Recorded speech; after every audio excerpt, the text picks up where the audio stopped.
Alô, alô, gente boa de Deus que está me ouvindo agora em todos os lugares ao vivo e aqueles que vão ver e ouvir as gravações nas mais variadas plataformas. Que Deus nos abençoe e nos encha do espírito de amor e de graça e de fé e de verdade, de justiça e de desejo de cura, de desejo de saúde, saúde mental, saúde psíquico-espiritual, saúde emocional e afetiva, saúde de caráter, saúde de vida, passos e comportamentos, saúde.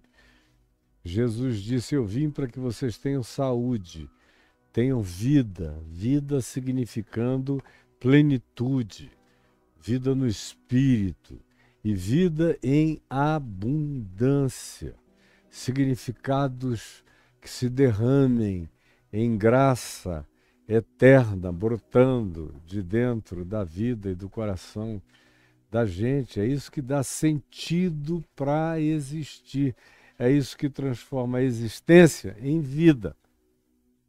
É isso que transforma a existência em vida.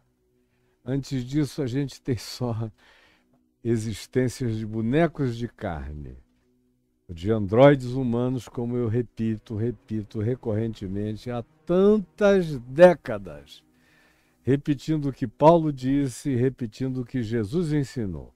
Então não tem nada novo, só é uma maneira nova de dizer o eterno, o que não tem tempo de validade, o que vai permanecer como realidade perene para a minha e para a sua existência.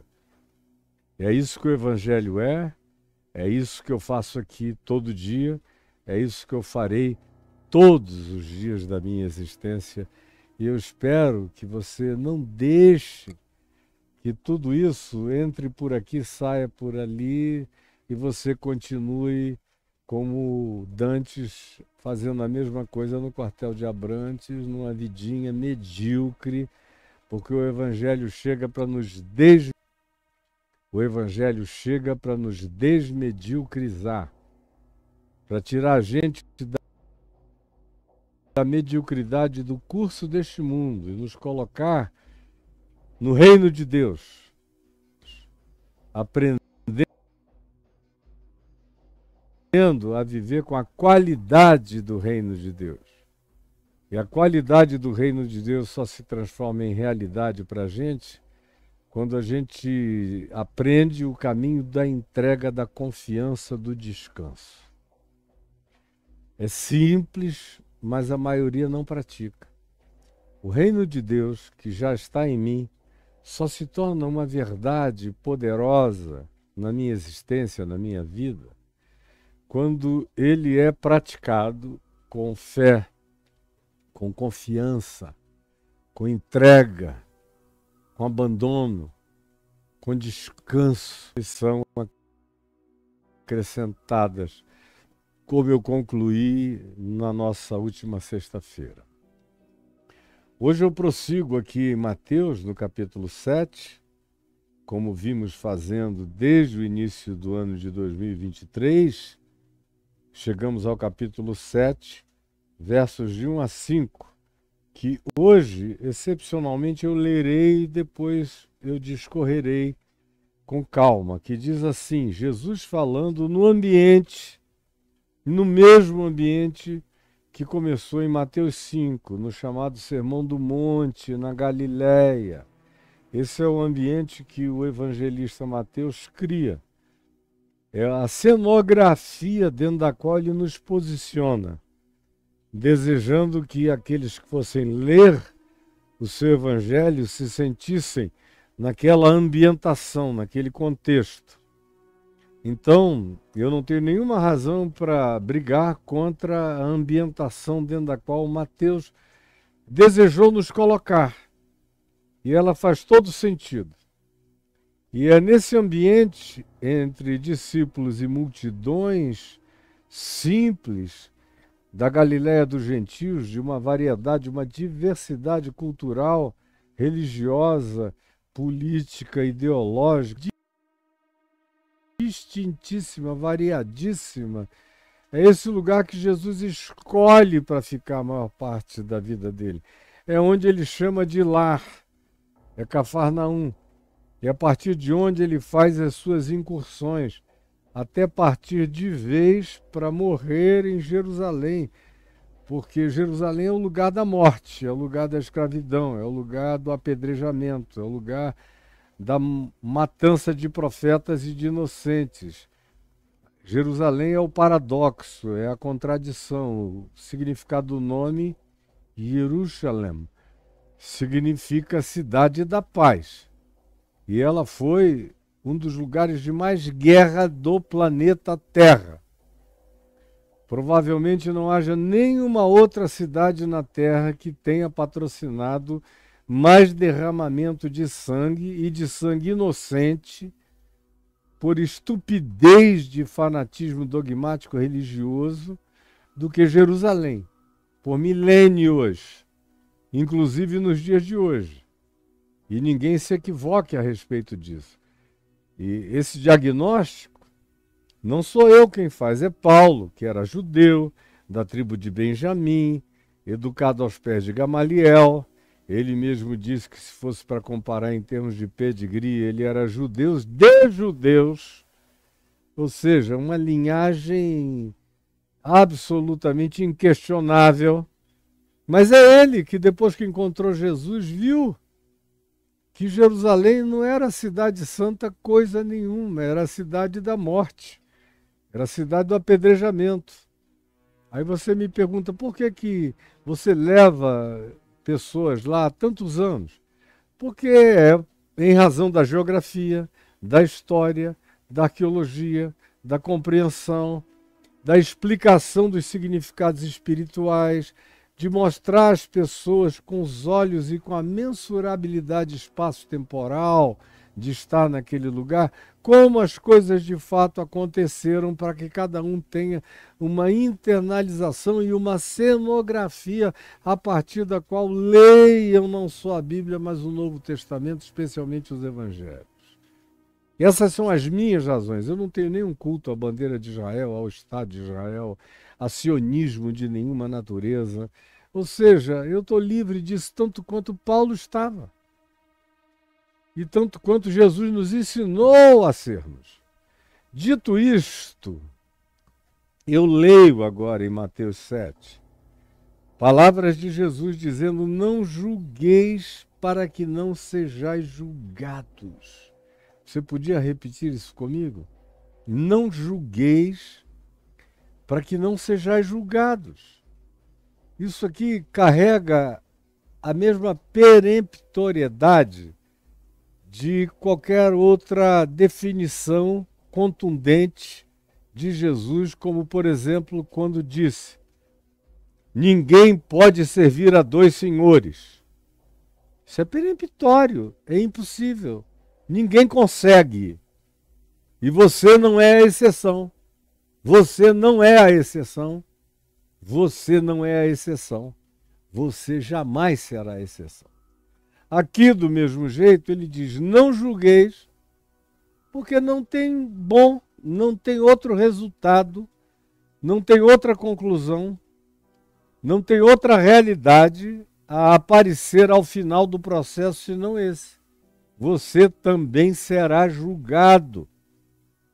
Não julgueis para que não sejais julgados, pois, e aqui é a razão, com o critério, com a categoria, com o parâmetro, com a mensurabilidade, com o protocolo, com a lei, com a Constituição, com o que quer que seja que você use como critério de julgamento do próximo, com esse mesmo critério com o qual você julga, Jesus diz: vós sereis igualmente julgados. O que você olha e projeta como olhar de julgamento é o que vai voltar sobre você. Inapelavelmente. Não adianta você dizer: no meu caso será diferente. Não será. Olhe bem para mim, não será. Você está se enganando por quê? Por quê? Não será. Então Jesus prossegue, dizendo, porque vês tu o argueiro, o pauzinho que caiu, o cisco que caiu no olho do teu irmão, porém não reparas, não enxergas a trave, o pedação de pau que entrou no teu olho. Aqui não tem nenhum do tamanho que eu gostaria, mas olha só essa pena de arara. O cara com um negócio desse enfiado no olho, fazendo observações ao próximo.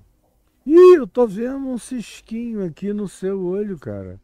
Tira isso daí. Ele é o oftalmologista com uma trave enfiada pateticamente. É uma caricatura. Jesus adorava fazer caricaturas.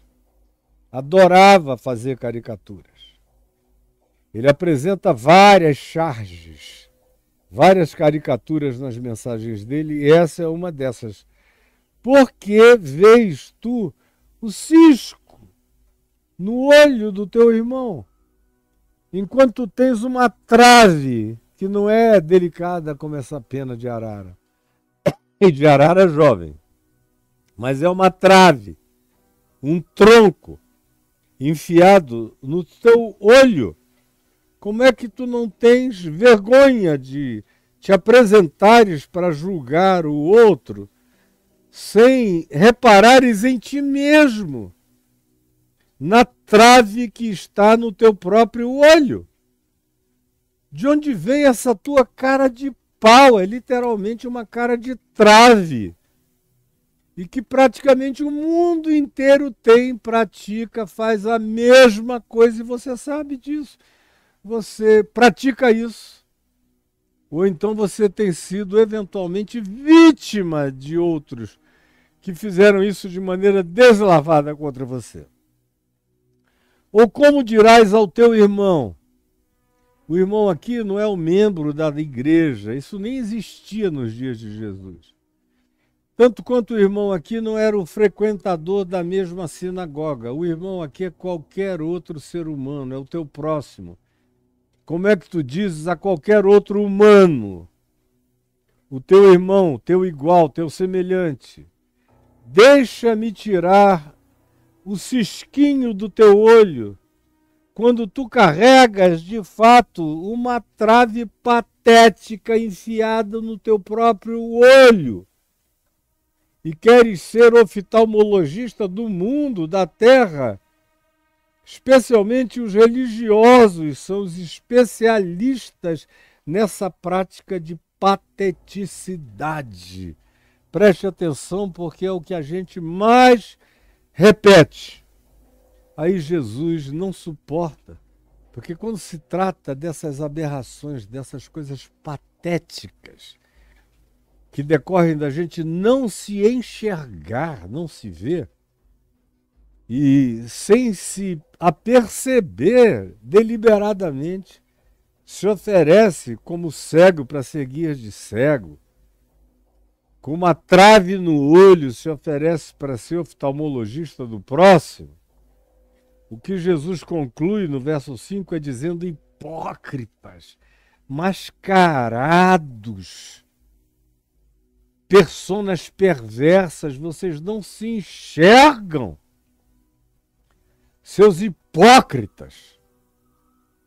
Tira primeiro a trave, arranca, vai cuidar de ti mesmo. Como Paulo diz a Timóteo, cuida primeiro de ti mesmo. De ti mesmo. E eu vou explicar por que tem que começar em mim. Tira primeiro a trave do teu olho. E então tu verás muito melhor, muito mais claramente, para conseguires tirar o cisco, o argueiro do olho do teu irmão.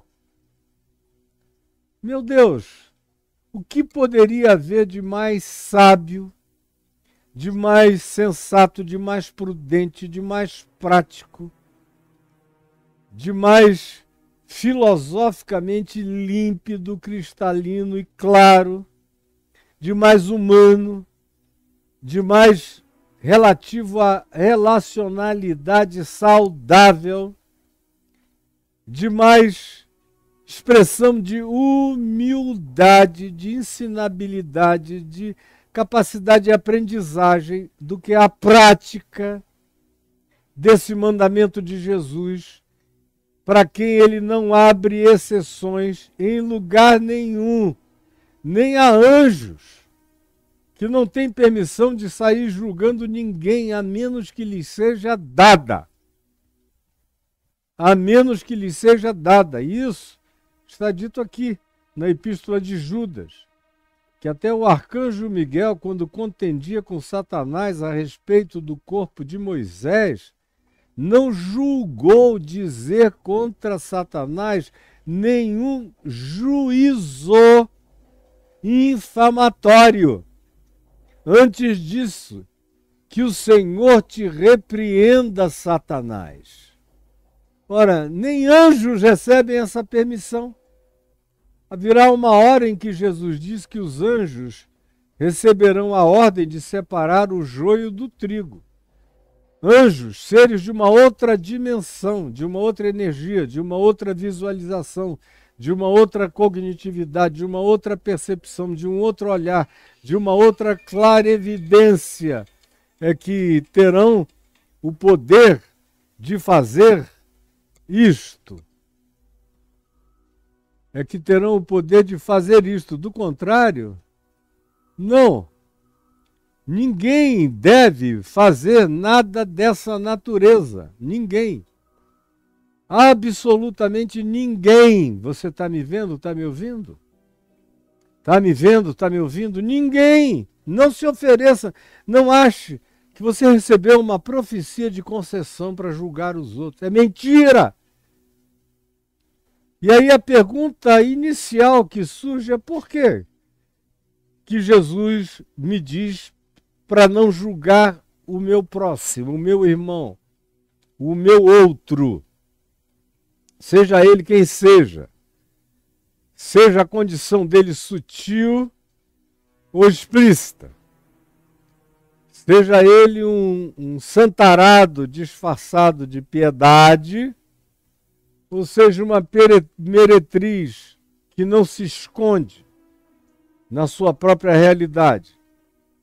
Mas não existe ninguém em nenhum polo dos extremos humanos em relação a quem Jesus me dê permissão, dizendo essa categoria de pessoas pode julgar.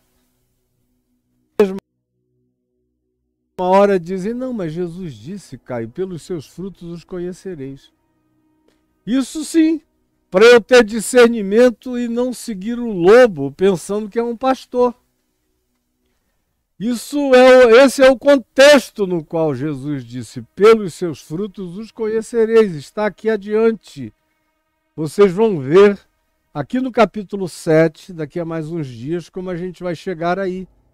E como ambiente antecedente e imediato, de onde Jesus falou isso, tem a ver com não ser enganado, que é justamente o que vocês não cuidam.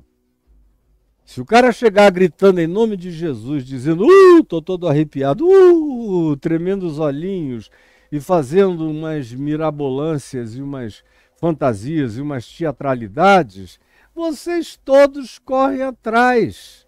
É patético ver a falta absoluta de juízo no sentido de discernimento, juízo no sentido de bom senso, juízo no sentido de capacidade de avaliação de relação de causa e efeito. Porque o que a gente vai ver mais adiante é o sujeito dizendo Senhor, Senhor. É o indivíduo dizendo em teu nome eu expulso demônios, eu curo doentes, eu opero milagres, eu profetizo.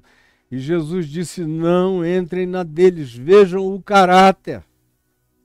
Vejam o fruto da vida. Porque Balaão também profetizava, Balaão também fazia milagres, Balaão também tinha os seus recursos milagrosos e milagreiros. Mas ele era alguém acerca de quem se podia dizer: eu nunca te conheci. A gente está lotado nas expressões que cercam os evangelhos e nos ambientes de Atos dos Apóstolos, ou nas narrativas de Paulo, por exemplo, ou de Pedro de Judas, de afirmações sobre pessoas que eram capazes de manifestar muito carisma, ou dons de natureza paranormal, ou até mesmo de, em nome de Jesus, realizarem alguns milagres. Porque o amor de Deus, suponha que o falso profeta é esse cara aqui, que está pregando aqui, ó. Pregando aqui.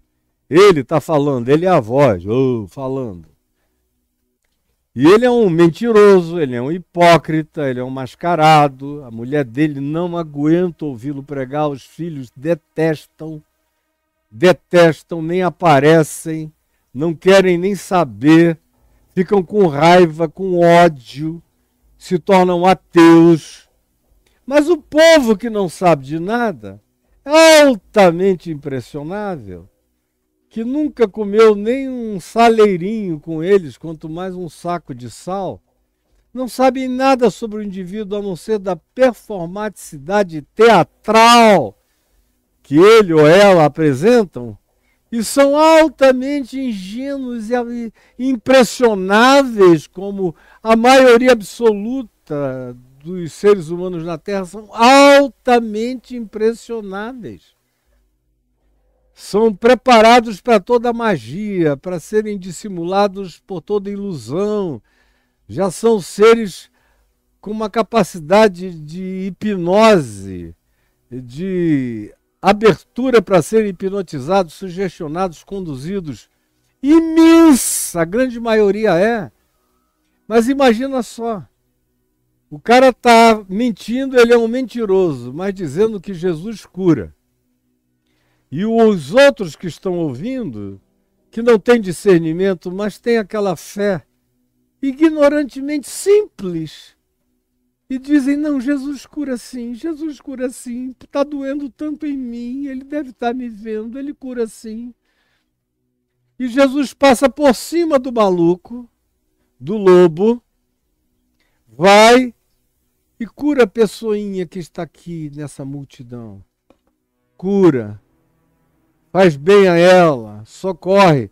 Porque se Jesus não fosse agir no mundo por causa dos que usam o nome dele em vão e mentirosamente, ou se Jesus fosse condicionar a ação dele, do espírito dele, nesse mundo, a que houvesse pessoas sinceras, puras e límpidas, pregando o evangelho, ele iria agir muito pouco na terra. Mas, graças a Deus, ele age sozinho, ele age com auxiliares humanos coerentes, ele age contra os manipuladores do nome dele, mas ele age apesar dessas pessoas, por amor aos necessitados, e ele age de maneira completamente livre, porque Jesus disse que o Espírito dele sopra onde quer. Ninguém sabe de onde vem nem para onde vai. Deus é livre para curar o crente, o descrente, o ateu, o agnóstico, o que sabe, o que não sabe, o que ouviu, o que não ouviu, o que tem informação, o que nunca teve nem terá informação alguma. Ele faz como ele quer, ele é livre, ele ama, e o amor dele é unilateral. É totalmente soberano na manifestação dessa graça e não depende de igreja, de líder, de padre, de pastor, de informante, de ministros, de ninguém. Senão, a salvação teria que jogar todos esses que deveriam pregar o genuíno evangelho e não pregam na condenação, na pior de todas. Porque o mediador entre Deus e os homens seria a igreja ou os mensageiros. Mas graças a Deus não é. para a salvação do mundo, para a misericórdia de Deus se derramar contra a religião em favor dos homens, contra os dogmas em favor dos homens, contra os juízos peremptórios em favor de todos os seres humanos do planeta. Graças a Deus, Deus não está ataviado, vinculado a ninguém para agir no mundo. Ele é Deus livre e soberano. Agora, existem pessoas que enganam e são enganadas, como diz Paulo em 2 Timóteo, no capítulo 3, no versos 6 e 7, são esses que vão enganando e sendo enganados, enganando e sendo enganados. Enquanto eles enganam os outros, eles se auto-enganam. E é uma multidão enorme. Paulo estava falando outra vez de gente que pregava, de ministros enganosos e que se auto-enganavam. Ele não estava falando da sociedade romana, ele estava falando a Timóteo acerca daqueles que chegavam na congregação enganando e sendo enganados. E nos dias de Paulo, tudo era muito pequeno. Imaginem hoje, nesses milhões e milhões e milhões de enganadores e de enganados aos milhões, aos bilhões na Terra, onde a catástrofe se tornou infinitamente maior do que jamais antes. Então, por que Jesus disse, não julgueis? Já está dito aqui, para que não sejais julgados. E ele dá as razões. Porque o critério com o qual eu julgo é o critério que vai ser usado para que eu seja julgado.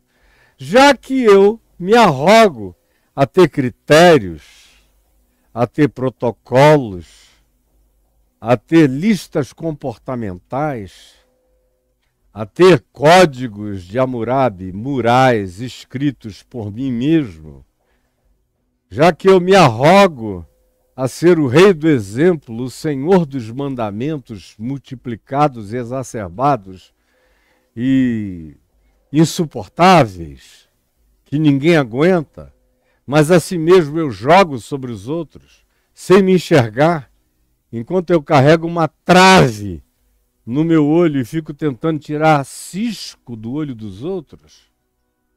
Ao fazer isso, eu estou estabelecendo o critério com o qual eu serei julgado. Eu não preciso ser julgado por nenhuma lei fora de mim. Eu serei julgado pela lei que arrogantemente emana de mim. Preste atenção nisso.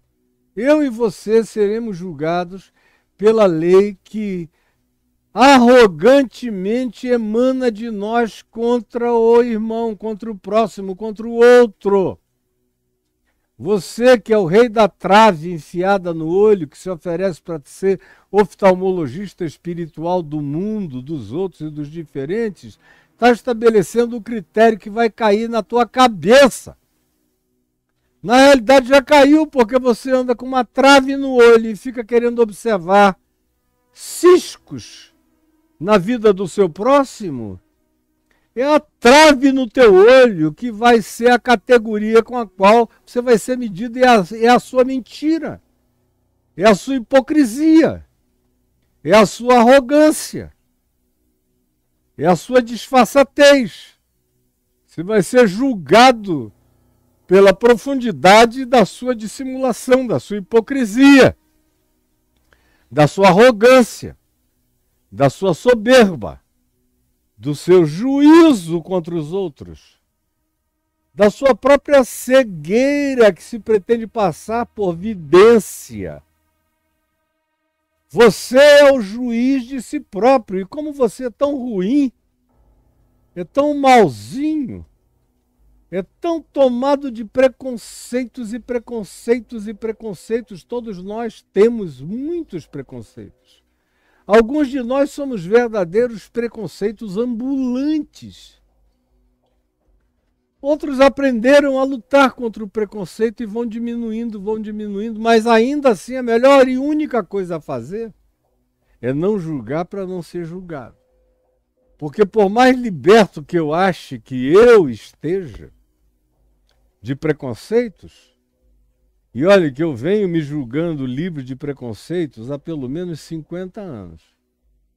Isso com a consciência do Evangelho plantada em mim, pregando o Evangelho para os outros. Eu tenho tentado fazer isso há meio século, sem exercer preconceito escatológico de juízo de nenhuma natureza, botando ninguém em lugar escatológico negativo algum, como procedência daquilo que emana da minha boca. Jamais. Você não tem isso para me apresentar. E olha que eu prego todo dia há meio século. E ninguém tem essa fita, esse vídeo, esse arquivo para me apresentar. Olha você aqui, mandando os outros para o inferno. Você vai morrer se achar. Agora, eu mesmo, que antes de me converter já vinha de um mundo sem preconceitos, amigo dos hippies, dos malucos, dos doidões, desde que eu tinha 12 anos de idade, 13 anos, cresci no meio da malandragem, da molecagem, no meio da safadeza, no meio onde todo mundo olhava e normalizava tudo, e depois me converti. Ao me converter, eu já tinha um monte de visões de coisas que eu não deveria mais praticar a partir de mim contra os outros. E quando eu li o Evangelho, isso se transformou numa raiz dentro de mim, num compromisso de fé. Não julgar para não ser julgado. E eu fui me esforçando por conter minha língua, conter meus pensamentos, conter minhas deliberações de juízo, dizer para mim mesmo que a minha melhor impressão ainda pode decorrer de uma falsificação e de um auto-engano pessoal, que Deus não vê como vê o homem vê a aparência, mas Deus vê o coração, que eu não tenho permissão para me tornar juiz togado da existência de ninguém na face da terra, de modo que, ao julgar, eu serei julgado, mesmo que eu diga, olha, eu nunca ouvi a lei de Moisés. Não precisa. Eu nunca aprendi o Evangelho, não precisa. Tem muita gente espalhada pelo mundo que está longe de religião, mas tem um espírito de juízo horroroso. Porque não é só a religião que provoca juízo no coração, é um dos piores juízos, aquele que a religião provoca, porque ele vem carregado de uma escatologia de inferno. Bota as pessoas no inferno. Isso carrega uma gravidade infinitamente maior quando eu escatologizo o meu juízo sobre o meu próximo e dou a ele destinos de natureza infernal. Ou digo que a mão de Deus está pesando sobre ele, ou que os sofrimentos dele decorrem do fato dele ser um amaldiçoado, ou qualquer outro tipo de precipitação dessa que você vê sobejantemente, superabundantemente vazar da boca da maioria das pessoas. O tempo todo. É difícil encontrar alguém que sabe muito e fala nada, ou fala muito pouco, ou fala de preferência coisa nenhuma. A maioria vai fazendo voltas piedosas para chegarem no fim e contarem alguma coisa que estavam loucas para contar como juízo contra o próximo. Você sabe disso, você sabe disso. Todo mundo aqui sabe disso. O critério com o qual eu uso, critério que eu estabeleço, a medida com a qual eu meço, essa será usada para me medir inapelavelmente. De modo que, conhecendo ou não conhecendo as coisas, se eu pratico esse juízo peremptório, escatológico, definitivo, odioso, odiento, raivoso, irado, perverso, mal contra o meu próximo, a partir da minha arrogância, da minha presunção, do meu supremacismo, da minha ideia de superioridade, eu já defini a categoria de juízo que vai cair na minha cabeça e na sua também. E não há apelação, não há concessão para ninguém. Esse é o critério. E o critério você oferece todo dia para o seu próprio juízo. E preste atenção, não necessariamente a gente tem que esperar até morrer para que esse juízo recaia sobre a cabeça da gente. Eu tenho vivido já o bastante, nesses 69 anos de existência contínua, com olhos bem abertos, desde a minha mais tenra infância, que Deus me deu a graça de enxergar a existência à minha volta, eu vejo que uma quantidade enorme de pessoas não precisam nem esperar a passagem para outra dimensão, para ficarem cara a cara com os juízos múltiplos que ofereceram contra o próximo durante o prazo das suas existências temporais. Não, eu vejo muita gente já recebendo a cacetada aqui, o que é uma bem-aventurança. De acordo com a Epístola aos Hebreus, é uma bem-aventurança. Bem-aventurado é aquele que é corrigido enquanto está ainda no caminho. Está vivendo aí entre o berço e a sepultura. Está aqui, nesse interregno. Bem-aventurado é aquele sobre quem cai esse juízo. Ainda no tempo presente. É uma chance para o cara acordar e tirar a trave do olho, procurar aqueles ou que ele tem julgado e dizer perdão, eu sou um estúpido, com uma trave no meu olho, eu me arroguei a tentar tirar os ciscos da sua existência. É uma bênção quando em vida a gente ainda enxerga isso. Agora, conquanto essa oportunidade nos seja dada todo dia pelo Espírito Santo, como está sendo dada a você agora aqui, ó. Olha bem para mim. Você está tendo essa oportunidade aqui agora de evitar juízos horríveis que podem vir sobre você. Que você já pronunciou, já fez, que você carrega no coração contra o próximo, de cujos juízos você está entupido, empanzinado, tomado, possesso deles. A maior bênção, sabe qual será? Se o pau do juízo divino cair na sua cabeça enquanto você está nessa trajetória, aqui nesse mundo, onde você tem a chance histórico, espaço temporal, de cair em si, de se arrepender, de mudar de categoria de vida, de olhar, de se cuidar, de tirar primeiro o argueiro dos seus olhos e depois tentar ajudar, não é julgar, é tentar ajudar.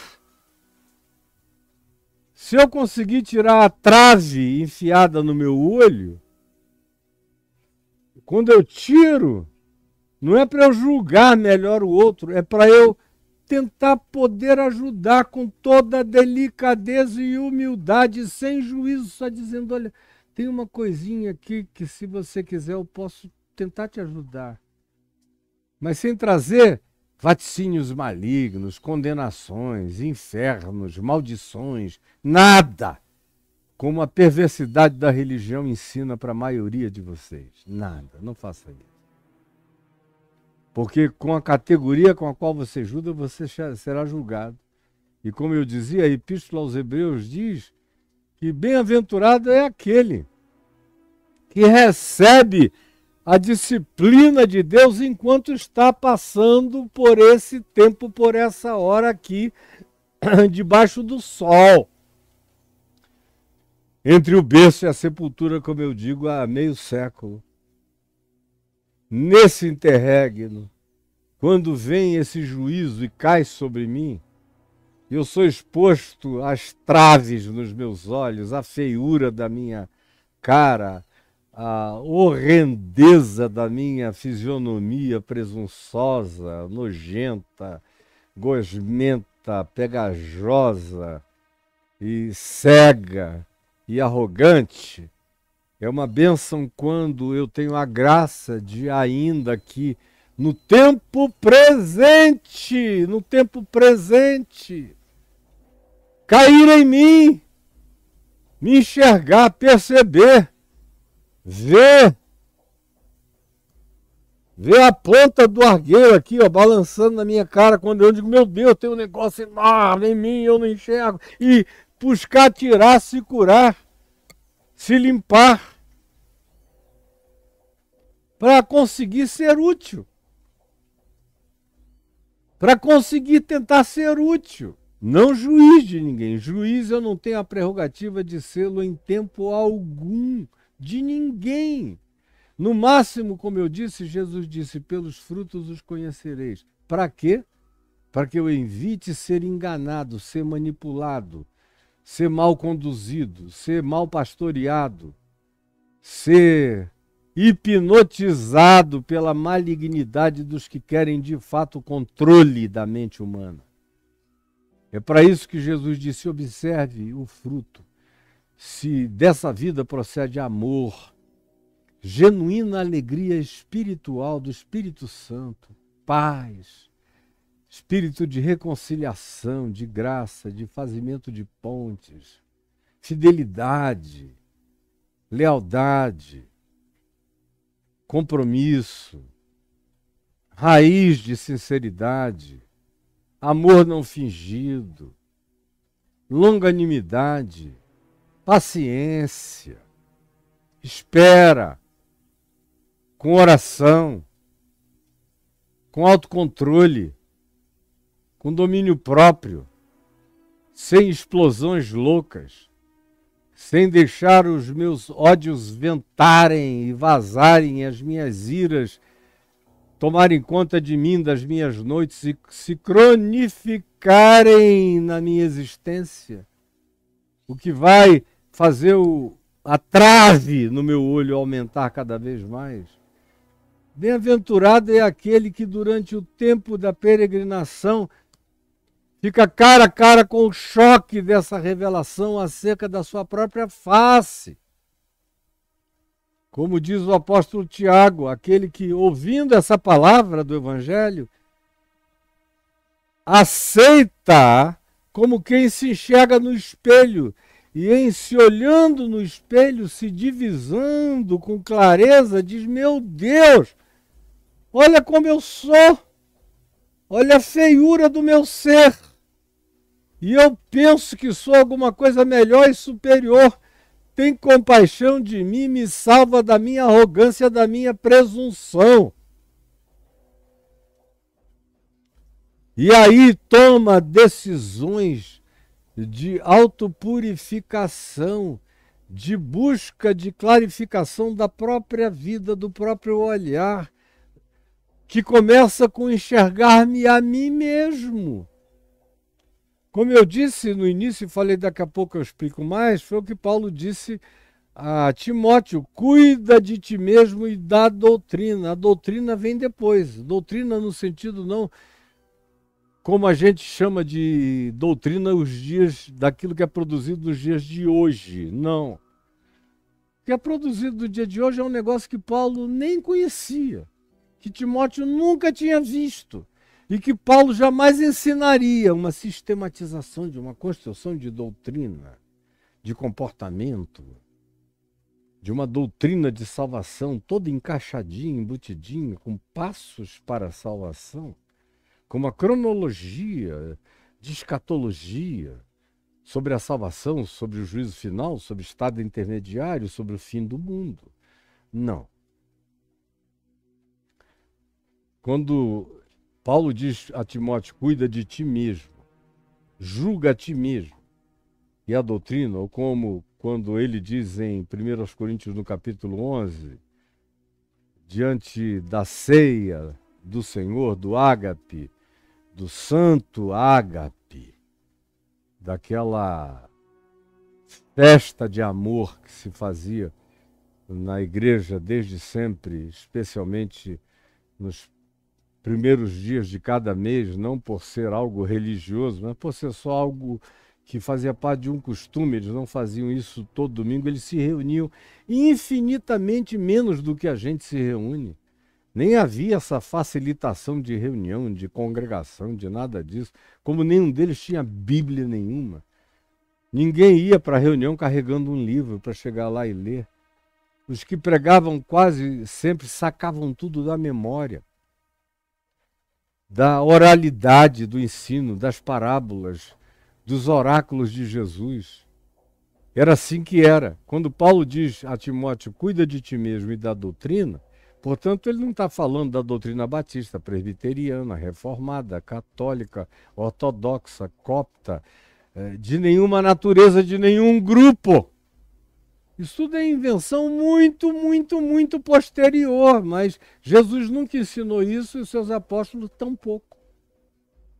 Quando ele diz a Timóteo, cuida de ti mesmo e da doutrina, ele usa a palavra doutrina do mesmo modo que a gente vê João usar no evangelho dele, botando isso na boca de Jesus. Se alguém quiser saber se a minha doutrina é verdadeira, para ti, qual é a doutrina de Jesus?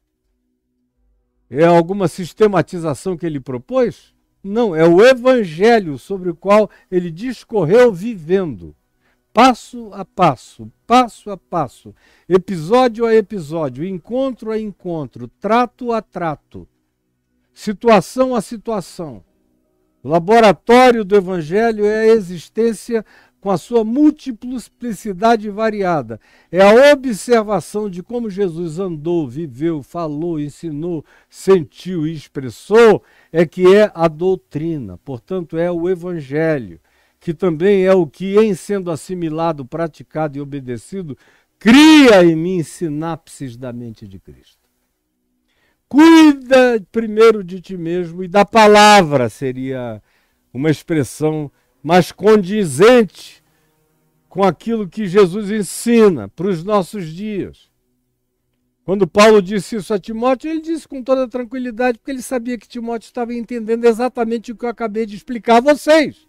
Mas se eu não tivesse explicado a vocês, o batista ia pensar que era a doutrina batista, o presbiteriano, que era a confissão de Westminster, os reformados, que era qualquer outro tipo de elaboração, os anabatistas iriam partir para as suas doutrinações, os adventistas do mesmo jeito, todo mundo com as suas particularidades criadas e inventadas pelos fundadores desse grupo, e as doutrinas refletem a imagem e semelhança dos seus fundadores.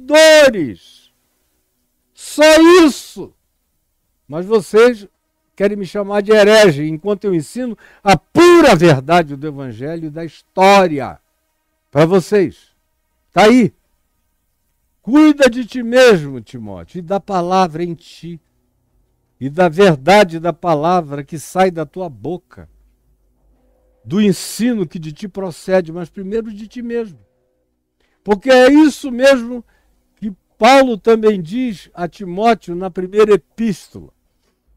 Eu estou me referindo à segunda. Na primeira epístola, ele diz no capítulo 3 quais eram as qualificações que Timóteo deveria esperar e encontrar em pessoas para fazer delas líderes de uma dada congregação, de uma comunidade de fé. E aí você vê lá que a ênfase toda de Paulo, abra aí em 1 Timóteo no capítulo 3, abra. Ou na Bíblia escrita ou no seu WhatsApp, veja, 1 Epístola de Timóteo capítulo 3. As qualificações dos anciãos, dos presbíteros, dos sábios da comunidade, que deveriam ser pessoas sensatas, nunca neófitas, nunca inexperientes, nunca recém-convertidas, nunca tolas, nunca impressionáveis. Sempre gente testada, sempre gente experimentada, sempre gente vivida é que deveria chegar a esse lugar de instrução de outros, com a devida prudência e sensatez. Tudo diferente do que acontece aqui entre nós. Tem igreja entre nós que sai na rua para coletar os melhores camelões. Camelões, eu sei, porque eu conheço os intestinos disso tudo. E eu vi muita gente, pastor que virou bispo, de igrejas neopentecostais, eu perguntava o que você fazia antes de se converter, se tornar bispo em menos de um ano. O cara dizia, eu era camelô ali na Praça 15, eu era camelô na Praça Sem Pena, eu era camelô na Praça da Sé. E aí eu fui recrutado porque eu tinha uma lábia muito boa e me ensinaram como é que eu tinha que dizer. E isso aí eu faço com o pé nas costas. E como critério com o qual nós somos julgados lá para crescer na hierarquia daquela religião neopentecostal, a maioria delas, é a arrecadação de fundos, é bater metas financeiras por mês, e eu fui batendo as minhas porque eu já estava acostumado a arrecadar vendendo bolha de sabão, agora eu tinha um outro elemento com poder de ilusividade muito maior, que era a crença construída e colocada sobre os outros. Então eu ia batendo meta sobre meta, e aí eu fui de obreiro a pastor, de pastor a bispo, e de bispo eu continuei batendo metas, e cheguei a esse nível tão elevado assim. Isso é como a cachorrada acontece à nossa volta. E só dá para chamar isso de cachorrada, e os cachorros que me perdoem, que nem merecem esse título. Mas eu estou falando daquela coisa assim, de briga de cão nojento, se mordendo uns aos outros. É assim que funciona. Mas em 1 Timóteo, no capítulo 3, Paulo diz outra coisa. Eu não estava nem disposto a ir lá para ler, até porque manusear a minha biblinha aqui dá cada dia mais trabalho, porque as páginas dela andam extremamente soltas, mas eu vou fazer isso por você, porque eu sei que a preguiça aqui é abundante. Olha só o que Paulo diz sobre a qualificação de bispos, de servos, de diáconos, de líderes, de pessoas que têm uma visibilidade maior numa comunidade de fé. Ele diz, fiel é a palavra. Se alguém aspira ser líder numa comunidade de fé, excelente coisa almeja. É necessário, portanto, para que alcance esse nível, para que tenha esse lugar, que essa pessoa aqui chamada de bispo, que no grego significa esse superintendente, esse supervisor do estado espiritual, da saúde, da fé da comunidade. Isso é o que bispo significava para Paulo, para Timóteo e no Novo Testamento. Primeiro, seja irrepreensível.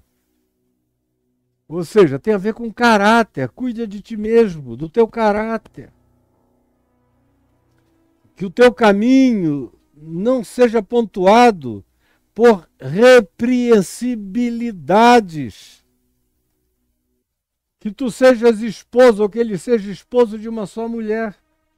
Não significa que nas comunidades de fé fosse incentivada a bigamia. E que por causa disso, para ser líder, o cara tivesse que se diferenciar da comunidade bígama, sendo marido de uma só mulher. Ao contrário. O padrão que Jesus ofereceu em Mateus 19 tem que ser como foi desde o princípio. No princípio, Deus não criou um homem com um harém de mulheres, mas um homem e uma mulher. Porque ninguém consegue servir a dois senhores, nem a duas senhoras, não dá para servir a dois. Coração dividido vai fazer uma opção. E não tem bom para isso. Eu já tenho repetido isso inúmeras e cansativas vezes.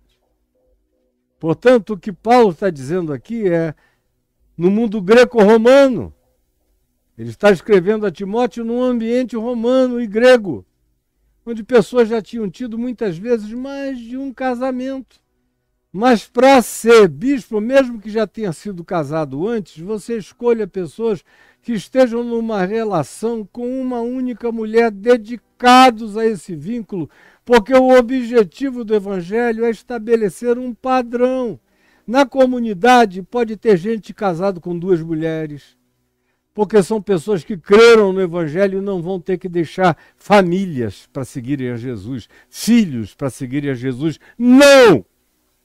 Não foi assim. Agora, para estabelecer um padrão geracional para as próximas gerações, é importante que agora esses novos líderes sejam maridos de uma só mulher. É simples assim o que Paulo está explicando. E mais, que seja uma pessoa temperante, equilibrada, que não seja histriônica, exacerbada, histérica, doida, exagerada, em nenhuma perspectiva, nem para mais e nem para menos. Temperada é encontrar o tempero adequado para a vida. Não pode ser de menos, não pode ser de mais. Sóbria, que tem a ver com atitude mental, reflexiva, sensata, que seja modesto, tem a ver com as relações sociais não histrionizadas, sem autoglorificação, sem arrogância, sem soberba, sem autoapresentação, autoexaltante. Seja hospitaleiro, acolhedor, inclusivo, carinhoso, meigo, gentil, que tenha capacidade de fazerem os outros se sentirem bem em casa. E que seja apto a ensinar, que entenda o Evangelho, que tenha consciência das coisas, que tenha aprendido de fato e criado raízes de consciência, por isso esteja apto para ensinar e tenha comunicabilidade pertinente para ensinar. Porque tem gente que tem um conhecimento grande para ensinar, mas uma comunicabilidade péssima. Então, conquanto sejam capazes a ensinar, é melhor que eles se dediquem a discipular pessoas individualmente, ou grupos de 2, 3 no máximo. Porque uma pessoa que não tem comunicabilidade, por mais que seja apta para ensinar, vai cansar um grande grupo de pessoas. A maioria das pessoas são altamente distrativas e distraíveis. De modo que, além de ter capacidade de ensinar, tem que ter uma comunicabilidade razoável para manter o interesse dos que estão ouvindo. E mais, não seja dado ao vinho. Isso aqui não quer dizer não tome vinho, é não seja dado ao vinho, é entregue ao vinho. Não seja viciado em vinho. Não seja um cara que diga assim, se eu não tomar uma garrafa de vinho por dia, eu não consigo passar bem o dia. Não, não pode ser assim. Não pode ser alguém que, privado de alguma coisa, surte. Ou que só consiga fazer as coisas se estiver alimentado por um determinado nível de grau acima do que seja o conteúdo cognitivo natural de qualquer um. Que é esse dado ao vinho, significa não seja dado ao vinho, não seja entregue a nenhum tipo de dependência. O vinho era só a mais usual dos dias de Paulo. Entre nós tem dependências de todos os níveis. Não seja violento. O que tem de líder violento? Você sabe como o seu pastor é violento. A mulher dele apanha dele. Tem aqui um líder que ano passado, a sogra dele veio a público, a mulher veio a público, é dono de uma denominação grande aqui no Brasil, que alega ser um lugar para jovens, mas é careta até não poder mais. E o cara vivia ameaçando a mulher, tratando mal a mulher, gritando com a mulher durante 20 e tantos anos, a ponto dela dizer, você é um mentiroso. Fica aqui me empurrando, me batendo, me jogando, me estapeando. E depois vai lá falar de amor, seu mentiroso. Vocês devem ter amnésia, mas foi ano passado. Isso não é coisa de somente o líder. Não seja violento, nem em palavras, nem em ações, nem em gestos, nem em modos, nem em atitudes. De modo algum seja violento. Porém, seja cordato, capaz de conciliação, capaz de pacificação, seja um macário construtor de pontes. Uma coisa está atada à outra, vinculada à outra. Seja inimigo de contendas. É aquele cara que não alimenta nenhuma contenda, ao contrário, para a contenda. A energia, a assertividade dele é para dizer não, isso não chega, não. É para ter coragem de liderança para dizer fofoca, mentira, fake news, invenção, piedade travestida de piedade, exalando o odor malévolo das gargantas mentirosas de vocês contra o próximo? Não! Não seja violento e seja inimigo de contendas, brigas, discussões e divisões. Não seja avarento. Não queira ficar rico. Não queira que a igreja cresça para que sobre uma porção cada vez maior, da qual ele possa vir a se apropriar para o seu próprio benefício. Não seja assim. Ele tem que ter dado traços, indícios históricos, factíveis, verificáveis, observáveis no curso da vida de que essa pessoa não é assim. Ao contrário, é o oposto disso, é generosa. E ainda Paulo diz que saiba cuidar da sua própria casa, que trate bem sua mulher, como diz Pedro, na primeira epístola de Pedro, no capítulo 3, que quem não cuida bem da sua mulher, do seu marido, quem vive em contendas, em família, interrompe as suas orações, para que as suas orações não sejam interrompidas. Aqueles que não abusam dos filhos, como Paulo diz aos Colossenses, pais, não abuseis dos vossos filhos. Não usem da suposta prerrogativa de autoridade paterna para abusar, para sair fazendo imposições, dando comandos, demandas ditatoriais, caudilhescas sobre os filhos de vocês. E crente tem uma mania diabólica de fazer isso. Por isso é que a maior parte dos filhos dos crentes, quando continuam se congregando, vão se congregar longe dos pais. Porque não querem nem falar no assunto com os pais. Porque são pastores que não sabem cuidar da sua própria casa, com todo respeito, com toda a dignidade, com toda a reverência em relação à mulher, aos filhos, ao marido, a todos da família. Pois se alguém não sabe cuidar da sua própria casa, da sua própria família, como é que essa pessoa vai saber cuidar da igreja de Deus, da comunidade de fé? Como? Me diga como. Só sendo um grande mentiroso e hipócrita. E tendo uma comunidade de gente entupida, que não tem discernimento de nada. Porque mesmo que você não saiba de fatos, quando você desenvolve discernimento espiritual, você sente a energia vibratória do indivíduo em relação àquilo que ele faz do interior da casa, mas que você sente da varanda. E aí Paulo diz, não seja um jovenzinho neófito, como acontece agora toda hora. Um monte de garotos, especialmente os coaches e os novos pastores, não sabem nada da vida e nem viveram antes.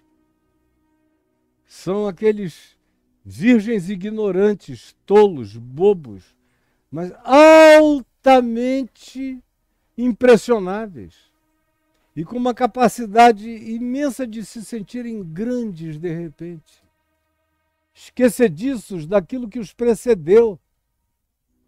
Cada um que chegou aqui teve milhões de preceptores. Eu fico vendo gente que, por exemplo, passou a vida inteira aprendendo de mim. Hoje em dia vem tentar dizer para mim aquilo que durante 50 anos aprendeu comigo. Eu fico ouvindo, eu digo, ele até esqueceu. Ou ela ou ele, que foi de mim que aprendeu. E eu fico calado, ouvindo, dizendo, meu Deus, é impressionante a falta de simancol, o nonsense, a amnésia dessas pessoas. É chocante. Não seja, portanto, neófito, inexperiente, para não suceder que se ensoberbeça. Eu sou o primeiro indivíduo, o mundo começou a partir de mim, da minha revelação.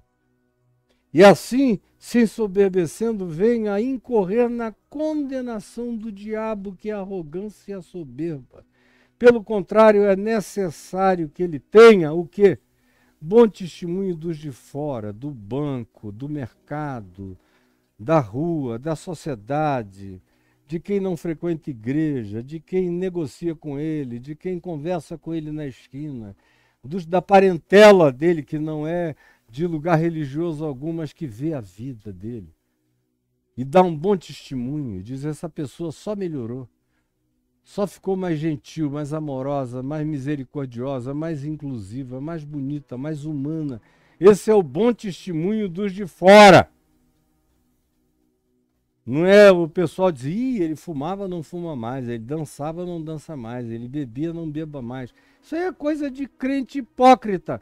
Paulo está falando de mudança de caráter e de vida. Bom testemunho dos de fora é isso. Então, uma vez que está estabelecido esse critério para o líder, eu devo também aprender que esse é um critério que está estabelecido para todos. Não apenas para quem quer ser líder, para quem quer liderar é o mínimo. Agora você veja que a maior parte dessas qualificações não são intelectuais.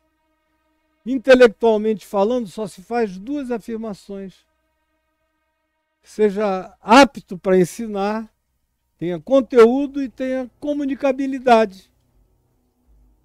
Tenha conteúdo e tenha comunicabilidade. As outras qualificações são todas de caráter, de maturidade, de experiência, de bom senso, de postura pessoal, de atitude, de discernimento, de lucidez. Todas as outras têm a ver com quem eu sou. Porque quando se trata, por exemplo, do presidente do Banco Central, você não quer saber como ele trata a mulher dele, nem os filhos dele. Você quer saber se ele entende de economia, mais do que todo mundo no país de preferência. E é sensato em relação ao management que ele faz dessas coisas. Agora, quando se trata, por exemplo, de um jogador de basquete ou de futebol, hoje em dia, se vaza alguma coisa do comportamento pessoal da pessoa, ele pode até receber alguma reprimenda aqui ou ali, se tiver especialmente a ver com agressão de mulher ou com racismo. Mas não sendo isso, o pessoal o julga pelo modo como ele e a bola se tratam dentro do campo.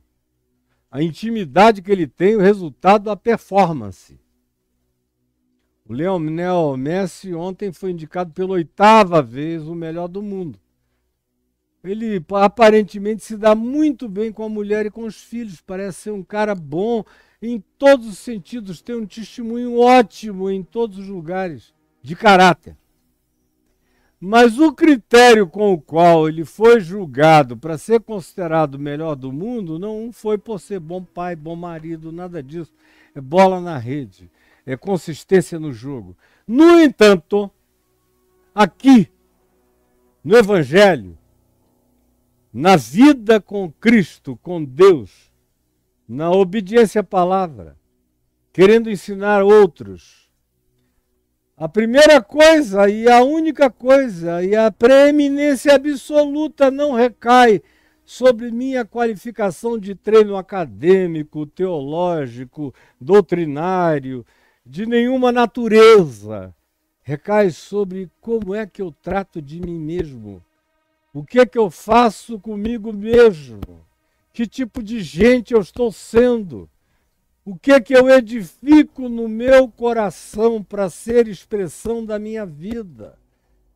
Que tipo de sinapses mentais eu faço, e emocionais, e afetivas, e relacionais eu proponho nos meus vínculos variados? Conforme aqui se descreve a qualificação de quem quer ser líder, é a qualificação de quem quer ser cristão. Todo cristão tem que ser assim, deve buscar o que Paulo diz aqui em 1 Timóteo 3, como prática simples para a vida. O líder é o mínimo que se pode esperar dele, é isso. É daí para cima que o sarrafo dele se levanta.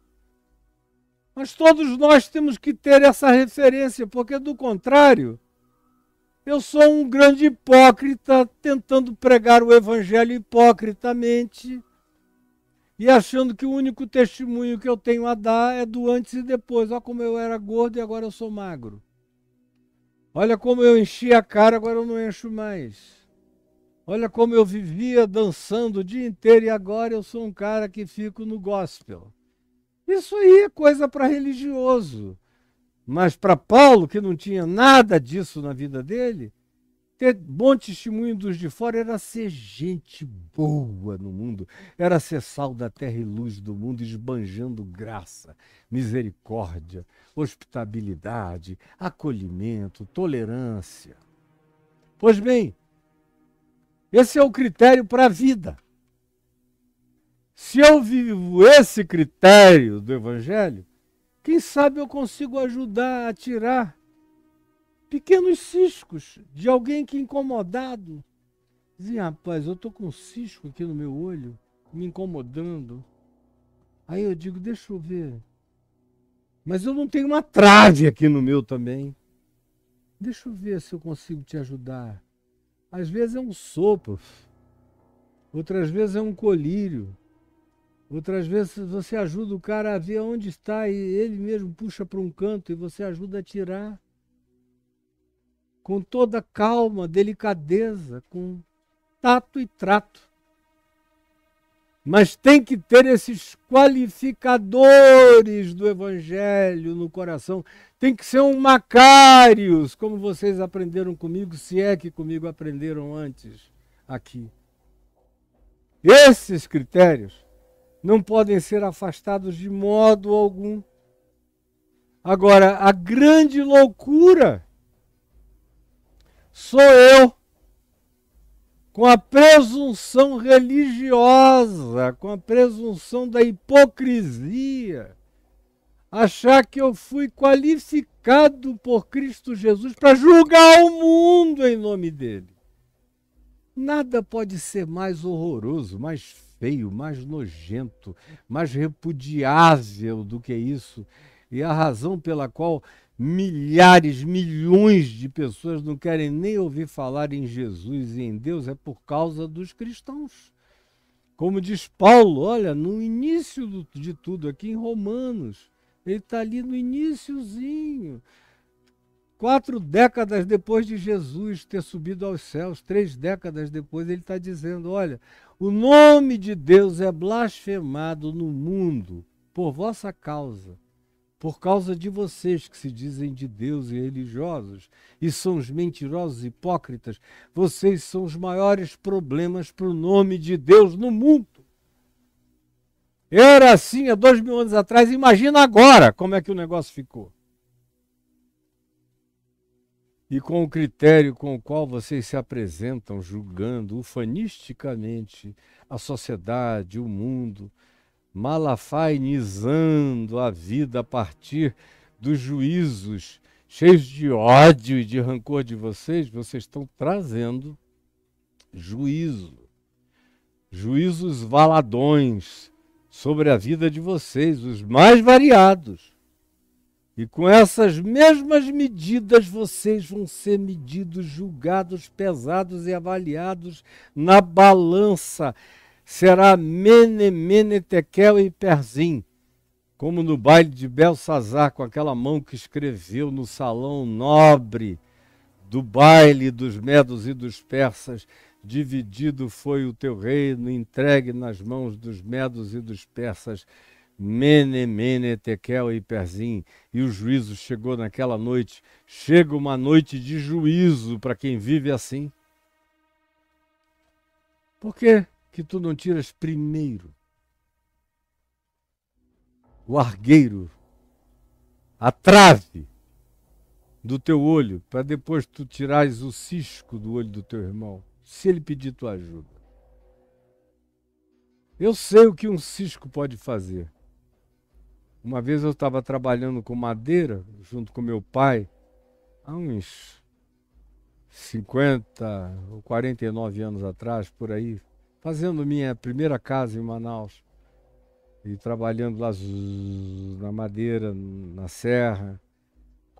E naquele tempo a gente tinha muito menos cuidado ao fazer esses trabalhos do que a gente tem hoje. Hoje em dia você bota um óculos de proteção, é o mínimo. Mas naquele tempo não, era no olho aberto. Nem um óculos escuro você botava, era de olho arregalado. Voou um cisco de lá e entrou aqui a menos de meio milímetro da minha íris, aquela coisa que eu podia ver a ponta do pau pro lado de fora.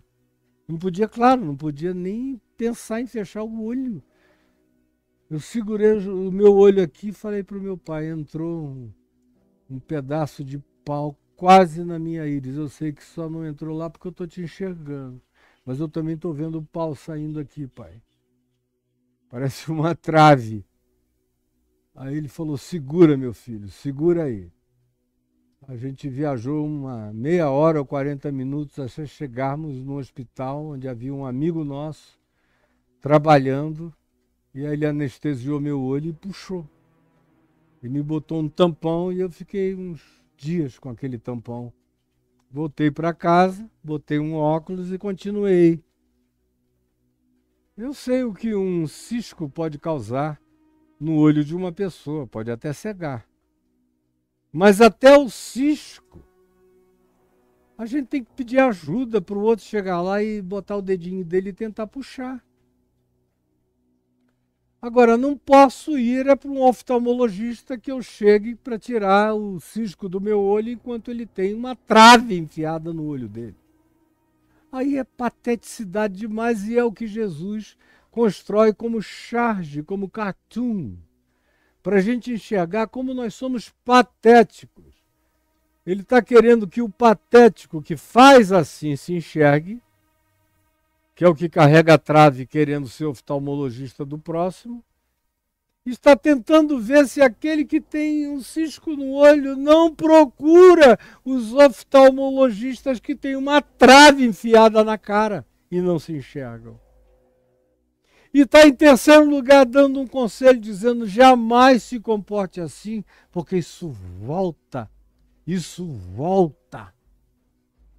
Inapelável, inescapavelmente, isso volta sobre vocês. E uma vez que isto seja assim crido, e eu espero que você esteja me ouvindo e crendo, de todo o meu coração é o que eu desejo. E por que eu desejo isso? Para evitar que os males nos destruam. Porque a consequência espiritual da nossa hipocrisia é uma das realidades mais destrutivas que podem acometer uma alma humana. Jesus, você preste atenção em Jesus. Você não vê Jesus dizendo, ai das prostitutas. Não vê Jesus dizendo, ai das adúlteras e dos adúlteros naquele dia. Você não vê Jesus em momento algum dizendo, ai dos que isso ou aquilo, até mesmo dos ricos, sobre os quais ele disse, quão dificilmente herdarão o reino de Deus os que amam as riquezas. Mas ele não fica fazendo disso um ai, mas da hipocrisia é a única temática em relação à qual ele diz ai. Repetidamente, ai de vós, hipócritas. Ai, veja aí Mateus 23 e os textos correlatos nos evangelhos sinóticos em Marcos e em Lucas. Ai de vós. Procure isso, ai de vós em Jesus e você vai ver que eles estão associados sempre à hipocrisia. Hipocrisia. Não tem nada pior. E a hipocrisia é a mantenedora maior do espírito de julgamento, de juízo. Onde não há hipocrisia, estranhamente não há juízo. O indivíduo que não é hipócrita não se arroga a julgar porque ele se enxerga. Agora, quando você vira alguém julgando, saiba que você está vendo alguém que não se enxerga, é cego para dentro, para a sua própria alma. Ele não se vislumbra, não se divisa, não se percebe, ele só vive da cara para fora, sem a menor percepção. É trágico. Ele está cavando a sua própria sepultura espiritual e fazendo acumulação de juízos contra ele próprio todo dia, toda hora, o tempo todo, toda vez que abre a boca. Ele se transforma um ai ambulante de Jesus, dizendo: ai de ti, ai de ti, ai de ti, ai de ti, hipócrita, hipócrita. Tira primeiro a trave do teu olho, da tua vida, da tua cara. Tira primeiro esse ódio horroroso que te alimenta, essa raiva que te sustenta, essa ira que te locomove, essa mentira com a qual tu ludibrias, esse auto-engano com o qual tu te enganas a fim de melhor enganares os outros. Hipócrita!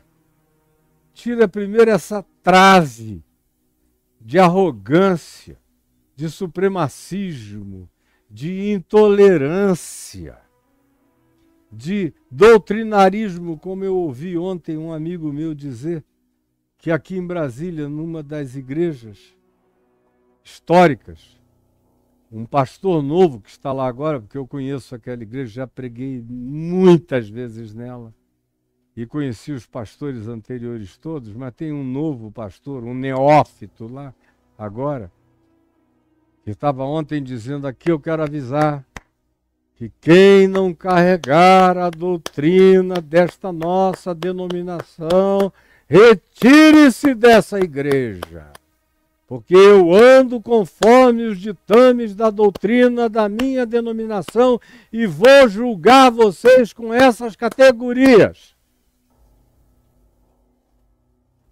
Olha, o impulso imediato, mas é só imediato, porque 3 minutos depois eu já nem me lembrava mais daquilo, me lembrei agora por causa do contexto.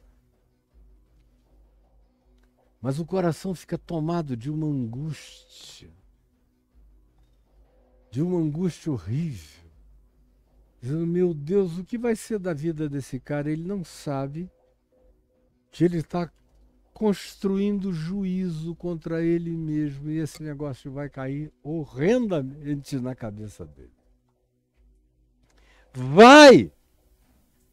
Inapelavelmente, não é preciso ser profeta, é só crer no Evangelho e saber que vai cair inapelavelmente na cabeça dele, na sua. Hipócrita, tira primeiro a trave, essas milhares de traves que impedem o olhar de amor, de graça, de misericórdia, de ternura na tua vida. Tira, seja o que seja, o juízo que seja, arranca de ti. E aí, quem sabe, tu vais conseguir ser útil para muito mais gente do que tu conseguirás ser. Porque, por enquanto, tu és apenas patético.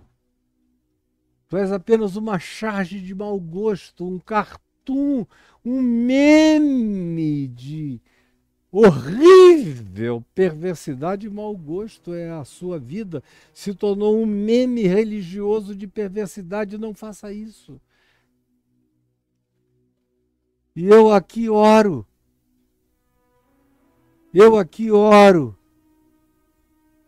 dizendo: ó Jesus, Salva-nos da hipocrisia, que é o que não permite que nós nos enxerguemos, que é o que faz com que a gente carregue uma trave enfiada no olho enquanto se oferece para ser oftalmologista, tirador de ciscos dos olhos do próximo. Salva-nos de sermos esse meme horroroso na vida. Coloca dentro de nós essa coerência humilde e simples. Ajuda-nos a termos percepção da simplicidade do Evangelho, que é o que pode nos preservar para vivermos a melhor vida que possamos ter. Por favor, permite que essa palavra dita em teu nome com toda simplicidade ganhe a relevância, a incontestabilidade e, sobretudo, o acolhimento, o aninhamento pacificado no coração de todo aquele que diga: Jesus tem razão. Eu dou razão a Deus na minha vida. E eu quero viver desse modo. Faze isto em mim.